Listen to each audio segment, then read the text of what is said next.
I have another question now, too, about what you just began to speak about a moment ago. Yes. In fact, a couple of them. I am still having trouble trying to figure out how to understand the idea of history and chronological time. Yes. And everything occurring simultaneously. For example, yes. One image that keeps coming to mind is, you know, in 16th century England or yes. London, yes. the costumes looked a particular way. Yes. And they still do in that reality. But we have the same city in this year. No, you don't. No, you don't. That's where you're city. getting confused. It's not the same city. It's not the same reality. It's just a different version. Then what is memory? For those of us, good question. If we have memory of what we think of as memory past lives, is what's created in the present. Memory does not come from the past. It's created in the present. Memory is simply a cross-linking, a cross-connecting to another reality that you then put into a linear space-time framework for your convenience of continuity. Look at the analogy that we have often used. You are in the film business, so look at the analogy we have often used of the film strip. You know that if you look at the strip of film, one frame at a time, one after another, it's going to appear to be a continuous motion from beginning to end. But if you're the projectionist, you know that you can simply hold the film strip out between your hands and see all the frames at the same time.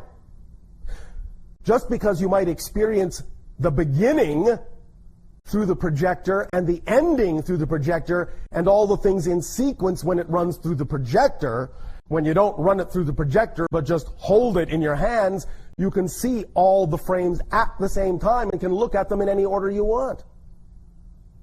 Does that make sense? Yes. So reality is actually like that. What you call 16th century London is a frame on a piece of film. What you call 21st century London is a frame somewhere on that film strip. They both exist at the same time. If you look at them through the projector, you will see a historical continuity and a progression. If you just look at them simultaneously, you'll see both of the frames on the strip at the same time. Does that help?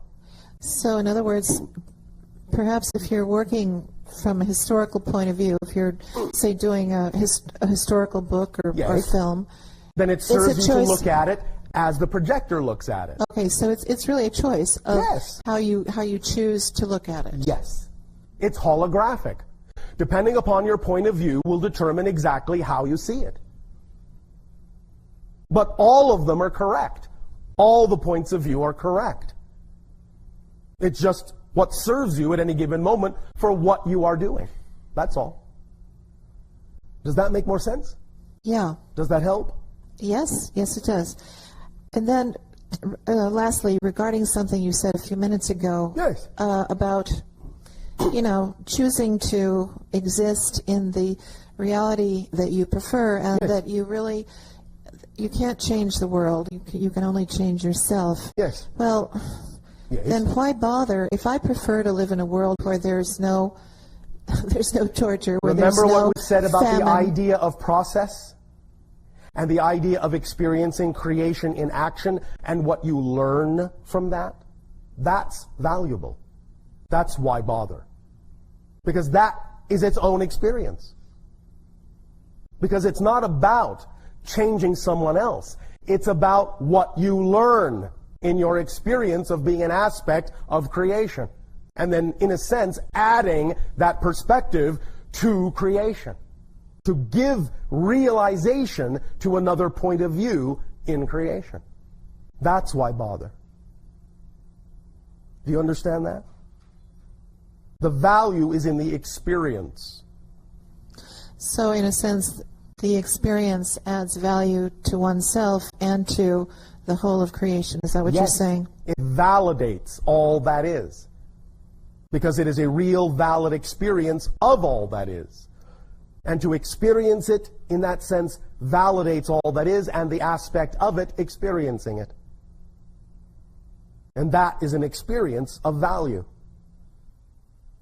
and appreciation. Does that make more sense? Yes. But what is then the difference between, say, where perhaps we are now, or at least where I am, and a bodhisattva? Then what is the difference? Where is the difference in process? What happens in? It's a difference in the level of frequency represented by the degree of appreciation.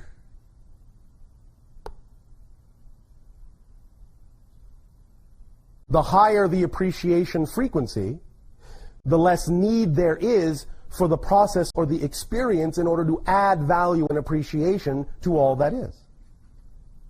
The bodhisattva simply adds it by being appreciation. Most of you are still going through the process of experiencing the process that eventually creates the appreciation. Make sense?